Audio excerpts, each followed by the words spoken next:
여러분들에게 책을 읽어드리고 싶은 남자 장경윤입니다. 오늘은 저번과 마찬가지로 오헨리 단편선의 한 단편을 읽어드릴 건데요.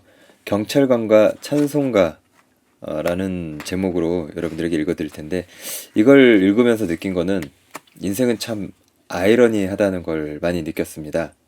어떤 점이 아이러니한지 지금부터 같이 읽으면서 한번 느껴보시기 바랍니다. 경찰관과 찬송가. 소피는 메디슨 광장의 벤치 위에서 안절부절 못하고 있었다. 기러기가 날카로운 소리로 울어대며 밤하늘을 날아가고 머피코트에 눈독 들인 부인들이 남편에게 아양을 떨고, 또 소피가 공원 벤치에서 불안하게 몸을 움직이기 시작하면 겨울이 바로 코앞에 다가왔다는 것을 알 수 있었다. 소피의 무릎 위로 낙엽이 한 입 떨어졌다. 그것은 잭 프로스트의 명함이었다. 잭은 메디슨 광장에서 자주 오는 사람들에게 친절해 매년 반드시 예고를 한 다음 이곳을 찾아왔다. 그가 내거리의 모퉁이에서 지붕 없는 저택의 문지기인 북풍에게 명함을 건네면 저택의 주인들도 월동 준비를 시작하는 것이다. 드디어 동장군의 행차시다. 또 한 차례의 추위를 넘기려면 슬슬 움직여야겠군. 하고 소피는 마음의 준비를 했다. 때문에 그는 벤치에 가만히 앉아 있을 수가 없었다. 월동 준비로서 소피가 바라는 것은 그다지 대단한 것은 아니었다. 남들처럼 지중해에서 배를 타고 여행을 한다든지, 푸른 남극의 하늘 아래에서 단잠을 잔다든지, 베스비오만에서 뱃놀이를 즐기는 그런 사치는 꿈도 꾸지 않았다. 그저 섬에서 지내는 3개월. 소피가 지금 마음속으로 바라는 것은 단지 이것뿐이었다. 여기서 섬은요, 형무소가 위치한 뉴욕 이스트강의 블랙월스 섬. 그래서 형무소를 뜻한다고 합니다. 북풍이나 경찰관의 눈치를 볼 필요도 없이 식사와 잠자리가 해결되고 마음 맞는 친구들과 생활할 수 있는 곳이야말로 소피에게 있어서는 더할 나위 없는 낙원이었던 것이다. 최근 수년간 그 인심 좋은 블랙월스 섬은 그가 겨울을 나는 장소였다. 소피보다 처지가 나은 뉴욕 시민들이 겨울이 되면 을의 팜비치나 리비에라 지방으로 가는 티켓을 사는 것처럼 소피에게는 섬으로의 조심스런 도피 계획이 하나의 연중 행사였다. 올해도 드디어 그 시기가 찾아온 것이다. 이 역사 깊은 공원의 분수 옆 벤치에서 밤을 보내는 그는 저녁 되면 일요판 신문을 펼쳐 엉덩이, 무릎, 발목 주위를 덮어보지만 이제 그것만으로는 한기를 물리칠 수 없었다. 그래서 그 섬이 소피의 마음속에 몽롱하면서도 아주 간절하게 모습을 나타낸 것이다. 소피는 자선이라는 명목하에 시가마을의 불황자들을 위해 마련한 시설을 경멸하고 있었다. 그는 박애 따위보다는 법률 쪽이 오히려 더 고마운 존재라고 생각했다. 시나 자선단체가 운영하는 시설은 셀 수 없을 만큼 많이 널려 있어서 원한다면 그곳에 들어가 간수하나마 음식과 숙소를 제공받을 수도 있었다. 그러나 소피처럼 자존심이 강한 사람에게 자선단체의 선물 같은 것은 달갑지 않았다. 가령 도움을 받으면 자신의 돈을 축내는 일은 없다 하더라도 그때마다 정신적인 굴욕감이라는 대가를 치러야 했다. 카이사르에게 브루투스가 있었듯이 자선의 침대에 도달하기까지는 반드시 강제 목욕을 해야 하고 한 덩어리의 빵을 얻기 위해서는 사생활까지 파헤치는 신원죄라는 대가를 치르지 않으면 안 되었다. 그러느니 차라리 법률의 신세를 지는 편이 훨씬 나았다.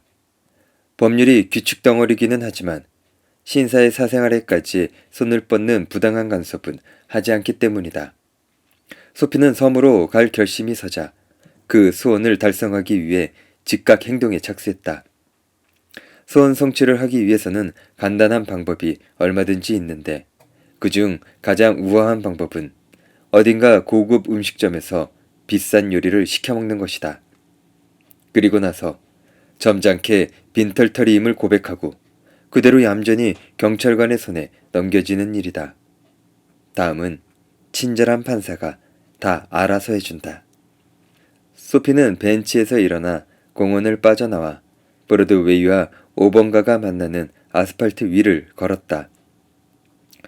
브로드웨이에서 북쪽으로 돌아서자 휘황찬란한 음식점이 나타났다. 그곳은 밤마다 최상급의 요리와 포도주를 즐기는 상류층의 사람들이 드나드는 곳이었다. 소피는 양복 제일 아래 단추부터 위쪽으로는 누구한테든 자신이 있었다. 면도도 깔끔히 했고 웃옷도 제대로 차려입은 데다가 추수감사절에 선교사 부인으로부터 선물 받은 말끔한 검정색 넥타이까지 메고 있었다. 이제 순조롭게 음식점의 테이블에 앉기만 하면 성공은 따놓은 당상이었다. 테이블에서 보이는 그의 모습은 웨이터가 의심을 품을 여지가 조금도 없었다. 그래, 물오리 통구이 정도가 적당할 거야. 그리고 샤블리 포도주 한 병과 까망베리 치즈, 식후에 블랙커피 한 잔과 시간 계피. 시간은 1달러짜리면 충분하겠지? 소피는 마음속으로 이렇게 생각했다. 전부 합쳐도 음식점의 주인이 놀라 뒤집어질 정도의 금액은 되지 않을 것이다. 그러면서도 이 성차는 그의 허기진 배를 채워줄 뿐만 아니라 피안지로 보내주는 행운도 가져다 줄 것이다. 그러나 소피가 레스토랑 입구에 발을 내딛는 순간 지배인의 시선이 그의 구멍난 바지와 달아빠진 구두 위로 쏠렸다. 지배인은 민첩한 손으로 소피의 몸을 휙 돌리더니 아무 말 없이 곧바로 그를 문 밖으로 내쫓아버렸다. 하마터면 음식값을 떼먹힐 뻔한 물오리의 굴욕적인 운명을 구제한 것이다. 소피는 그 길로 브로드웨이를 벗어났다. 그가 열망하고 있는 섬에 이르는 길은 고급 음식점이 아닌 모양이었다. 그곳에 들어가기 위해서는 다른 길을 모색해야 했다. 6번가의 모퉁이에 이르자 전등빛에 보기 좋게 상품이 진열된 가게의 진열장이 눈에 들어왔다. 소피는 돌멩이를 하나 주워들어 진열장을 향해 힘껏 던졌다. 그러자 깜짝 놀란 사람들이 경찰관을 앞세우고 달려왔다. 소피는 양손을 주머니에 집어넣고 가만히 서서 금단추가 달린 제복 차림의 경찰관을 바라보며 웃었다. 도대체 어떤 놈이 이런 짓을 했지? 경찰관이 흥분하며 물었다. 저와 관련이 있다고 생각되지 않으시나요? 소피는 다소 빈정거리는 투로 말했지만 마치 행운을 만난 사람처럼 기대에 찬 목소리였다. 처음부터 경찰관은 소피를 쳐다보지도 않았고 용의자로 의심하지도 않았다. 유리창을 깬 사람이 계속 우물쭈물하며 경찰관과 얘기하고 있을 리가 없기 때문이다.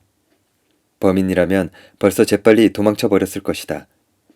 그때 경찰관은 길 앞쪽에서 전차를 타려고 달려가는 한 남자를 발견했다. 경찰관은 곤봉을 빼들고 열심히 그 남자를 뒤쫓아가기 시작했다. 소피는 우라가 치밀어서 견딜 수가 없었다. 또 실패한 것이다.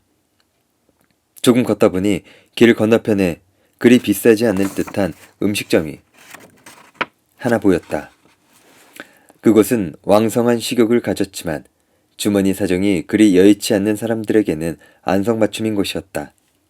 양은 많고 값은 싼 것으로 수프와 식탁보는 별 볼 일이 없었다. 소피는 그 음식점 안으로 아무런 제지 없이 예의 낡아빠진 구두와 구멍난 바지 차림으로 들어갔다. 그는 식탁에 앉아서 비프 스테이크와 커다란 핫케이크, 도넛과 파이를 단숨에 먹어치웠다. 그리고 나서 돈 한 푼 없는 빈털털이라는 사실을 웨이터에게 말했다. 자, 어서 경찰을 불러오시지. 소피는 빈정거리며 말했다. 신사를 기다리게 하면 안 되지. 너 같은 놈은 경찰을 부를 필요도 없어. 웨이터는 어이콘! 하며 큰 소리로 동료를 불렀다. 소피는 두 웨이터의 손에 이끌려 차가운 길바닥 위로 왼쪽 귀가 땅에 닿도록 보기 좋게 내동댕이 쳐줬다. 그는 접힌 대나무자를 펼치듯이 하나하나 팔다리를 일으키더니 옷에 묻은 먼지를 털었다. 이제 경찰관에게 끌려가는 일은 장밋빛 꿈에 지나지 않은 것 같았다. 섬은 아직도 멀고 먼 저편에 있었다. 2 블럭 건너 약국 앞에 경찰관이 서 있었지만 그를 보고 씩 웃으며 건너편으로 그냥 가버렸다. 소피는 무작정 5 블럭쯤 걷고 나서야 다시 도전할 용기가 생겼다. 이번에는 그야말로 식은 죽 먹기다 싶은 기회가 찾아왔다. 품이 있고 세련된 차림의 한 젊은 여자가 진열장 앞에 서서 면도용 컵이나 잉크 스탠드 등의 진열품을 눈을 반짝이며 정신없이 들여다보고 있었다. 그리고 그 진열장에서 2미터쯤 떨어진 곳에 근엄한 태도의 몸집이 큰 경찰관이 서 있었다. 이곳에서 소피가 할 일은 추접스럽고 비열한 치안으로 둔갑하는 것이었다. 여자의 우아하고 기품 있는 모습과 바로 코앞에 있는 근엄한 경찰관을 보자 한층 더 확신에 찼다. 경찰관의 손이 자신의 팔을 잡아당기는 기분 좋은 감촉이 느껴지면 비로소 그 비좁고 아주 작은 섬에서의 한겨울 잠자리가 보증될 것이라는 희망이 소피의 마음에 샘솟았다. 소피는 선교사 부인이 준 넥타이를 잘 가다듬은 후 자꾸 안으로 말려드는 와이셔츠의 소매자락을 밖으로 잡아 빼고 모자를 멋스럽게 약간 비스듬히 쓴 다음 젊은 여자 쪽으로 다가갔다.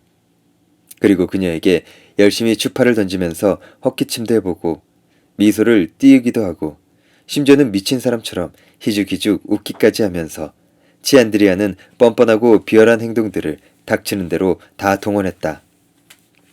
소피는 경찰관이 자기를 빤히 지켜보고 있는 것을 곁눈질을 통해 알 수 있었다. 젊은 여자는 2세 발자국 물러서더니 다시 면도용 컵에 못이 박힌 듯 시선을 고정시켰다. 소피는 대담하게 그녀의 곁으로 다가가 모자를 벗으며 말했다. 오, 베들리아 씨? 어때요?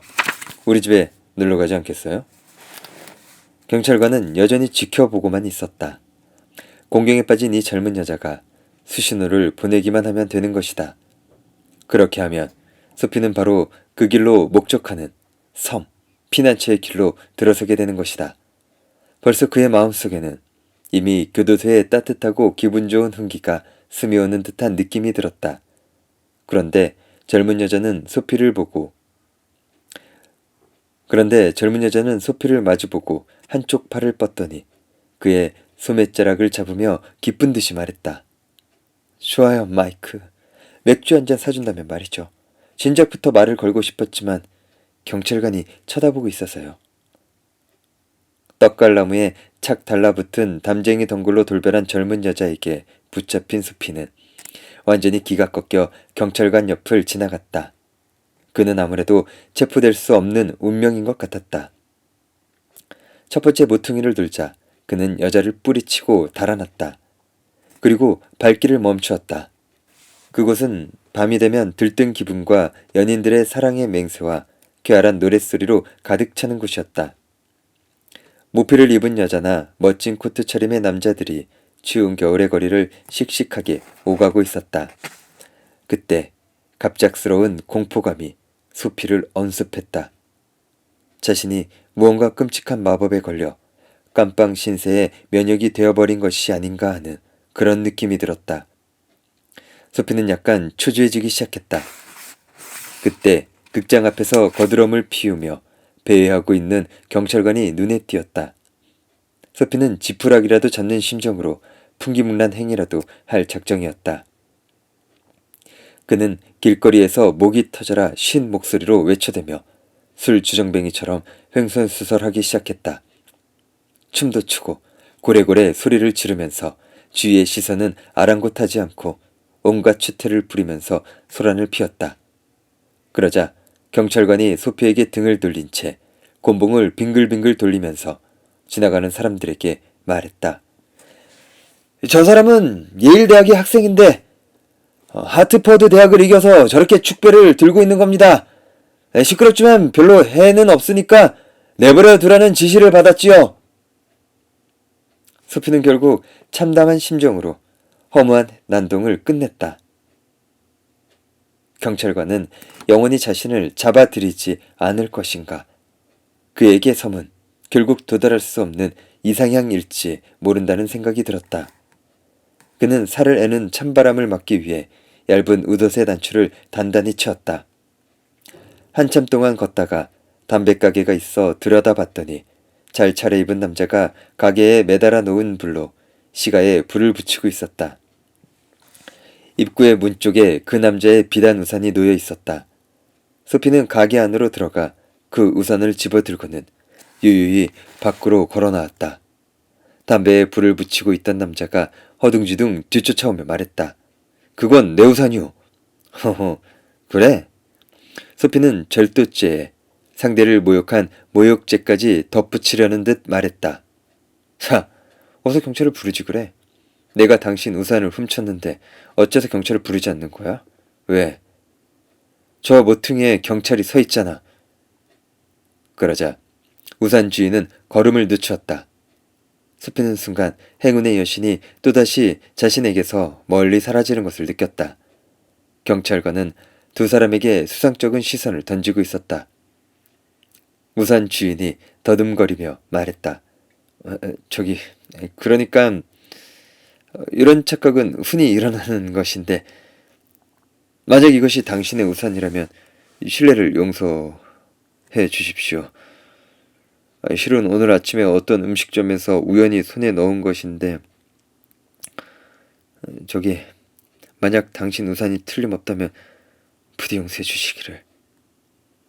물론 이것은 내 우산이지. 소피는 신경질적으로 말했다. 우산 주인은 허둥지둥 사라졌다. 방금 전에 모퉁이에 서 있던 경찰관은 야외용 망토를 걸친 키 큰 금발 부인이 두 블럭 정도 떨어진 곳에서 전차가 오는데 큰 길을 건너려는 것을 보고 그녀를 도와주기 위해 달려갔다.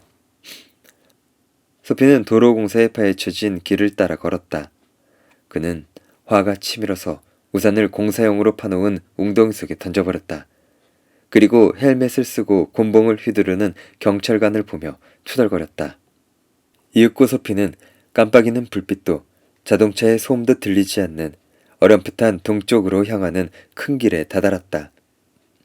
그 길을 따라서 메디슨 광장으로 향했다. 귀소 본능은 설사 그의 집이 공원의 벤치일지라도 여전히 사라지지 않고 살아있는 것이었다. 그런데 쥐 죽은 듯이 고요한 어느 길 모퉁이에서 소피의 발길이 멈췄다. 그곳에는 볼품없이 낡은 오래된 교회가 있었다. 보라색 스테인드 글라스 창에서는 한 줄기 부드러운 불빛이 새어나오고 있었다. 그리고 오르간 연주자가 주일 예배 때 연주할 찬송가를 열심히 연습하고 있었다. 소피는 귀에 익은 아름다운 음악 소리에 사로잡혀 철책에 몸을 기댄 채 꼼짝 않고 서 있었다. 달은 하늘 높이 떠서 고요하게 빛나고 있었다. 보행자도 자동차도 거의 없었고 참새들만 처막 끝에서 쫄린 듯이 지저귀고 있을 뿐이었다. 한동안 주인은 시골 교회의 풍경을 떠오르게 했다. 오르간 연주자가 연주하는 찬송가에 소피는 마음을 빼앗겼다. 옛날에 자주 듣던 곡이었다. 그 무렵에는 생활 속에 모든 것이 있었다. 어머니, 사랑, 야심, 친구, 오염되지 않는 생각, 순백의 마음. 민감해진 그의 마음과 해묵은 교회가 지니는 가마력이 하나가 되어 소피의 영혼에 돌연 놀랄만한 변화를 가져왔다. 그는 비로소 자신이 빠져 있었던 어두운 구렁텅이를 바라보게 되었다. 자신의 생활을 이루고 있는 타락한 나날, 더러운 욕망, 말라붙은 희망, 마비된 능력, 비열한 동기. 이러한 것들을 돌이켜본 그는 그만 몸을 떨었다. 그리고 곧 그의 마음도 이 새로운 감정에 동화되어 감격스러운 순간을 느꼈다. 이어 하나의 충동이 세차게 그의 마음을 흔들더니 자신의 절망적인 운명과 용감하게 맞서 싸우고 싶다는 생각이 들었다. 그래, 이 진흙 속에서 나를 끄집어내는 거야. 다시 한번 제대로 된 인간이 되도록 노력하자. 갖고 있었던 악을 이겨내자. 지금이라도 늦지 않았어. 아직 난 젊어. 그 옛날 뜨거웠던 야망을 다시 한번 불태워보자. 이번에는 실패하는 일 없이 반드시 해내자. 엄숙하고도 부드러운 오르간의 음줄이 나의 마음속에 혁명을 일으킨 거야. 내일은 활기찬 시내에 나가 일거리를 찾아보자. 어떤 모피 수입상이 운전사 자리를 알아봐 주겠다고 한 적이 있었지. 좋아. 내일은 그 사람을 찾아가 일자리를 부탁해보는 거야. 나도 떳떳한 인간이 되는 거야. 그리고 나는... 그때 누군가의 손이 소피의 팔을 잡았다. 얼른 뒤를 돌아보니 마주친 얼굴은 틀림없는 경찰관이었다. 뭘 하고 있는 거요? 이런 곳에서. 아무것도. 소피는 놀라서 말꼬리를 흐렸다. 자, 따라오시오. 경찰관은 다짜고짜 말했다. 다음날 아침 직결 심판에서 판사는 이렇게 말했다. 3개월 금고형에 처함. 아이러니하지 않습니까?